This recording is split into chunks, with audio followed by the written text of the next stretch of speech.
Welcome to The Explainer. Today, we're going to completely dismantle a massive, universally accepted myth about how the human brain actually focuses.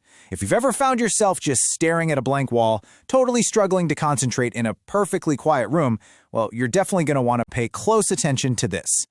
Turn everything off. Find a quiet room. Eliminate distraction. You've probably been told this your entire life, right?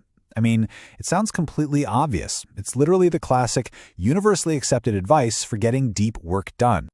Okay, let's dive into this, because what if silence is exactly wrong? Decades of rigorous scientific research actually prove that for many brains, a dead silent room can completely ruin concentration. The whole idea that silence automatically equals focus? Yeah, it's just not true for everyone. Section 1. What sound masking actually is. To understand why silence can fail us, we first have to look what sound masking actually is. At its core, it's this incredibly powerful concept of adding a steady, even background sound specifically to cover up the unpredictable noises that constantly hijack our attention. And here is the crucial insight. Your brain isn't really disturbed by loudness. A constant loud hum? Your brain just ignores it and it fades into the background within minutes. What actually disrupts you is change and meaning. A sudden notification chime, or, someone chewing loudly a few desks over, or, even worse, overheard office gossip. Those things grab your attention because language pulls at the exact same mental machinery you're trying to use to think. So sound masking works by lowering the contrast. Think of it like this. When you fill the background with a smooth, even sound, like rain falling or a running fan, those sudden intrusions no longer stand out sharply against a dead silence. They just kind of blend in.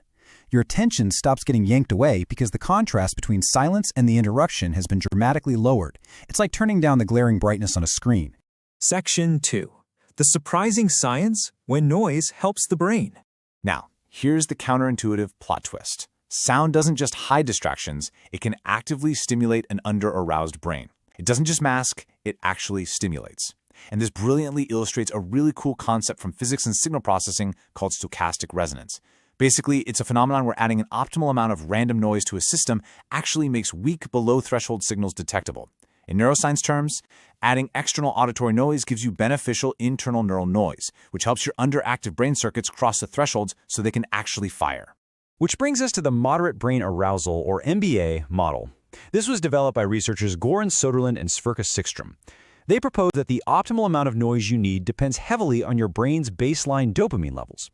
Dopamine regulates arousal, right? So if you're naturally under-aroused, external noise actually provides the exact stimulation you need to function optimally. The scientific evidence for this is absolutely striking. Let's look at the data. Back in 2007, a study in the Journal of Child Psychology and Psychiatry found that white noise actually improved memory performance in inattentive kids with ADHD, though it did slightly worsen it for already attentive kids. Fast forward to 2012, researchers found adults performing creative tasks did best with 70 decibels of ambient noise. And then in 2022, a study published in Scientific Reports showed adults listening to 45 decibel white noise had better sustained focus and lower stress. This clearly proves this technique works across totally different populations and tasks. And if we look at the specific data from that 2012 Journal of Consumer Research study, notice that sweet spot in the middle.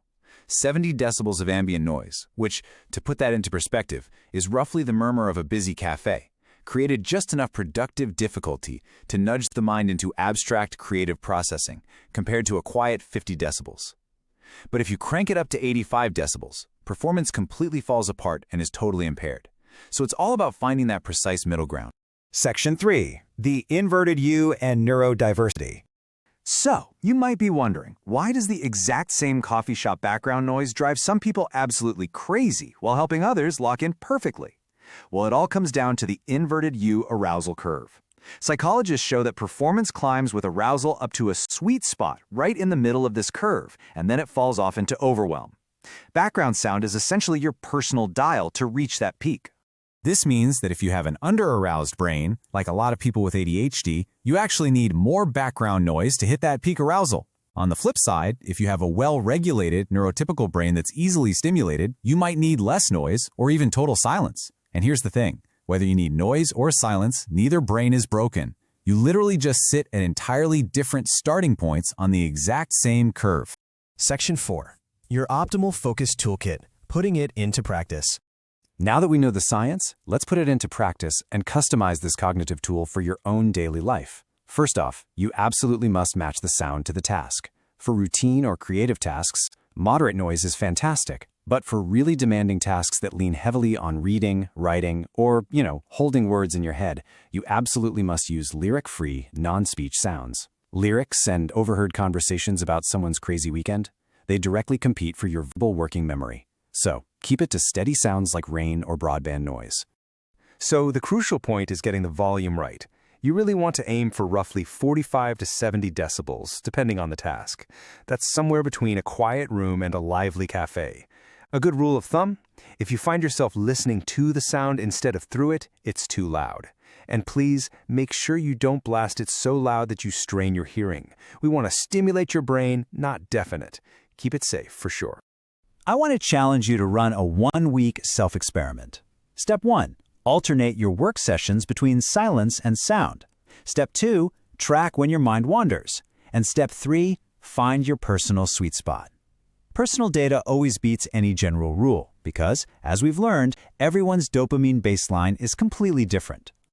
Okay, to quickly summarize what we've learned in this explainer, silence isn't golden for everyone.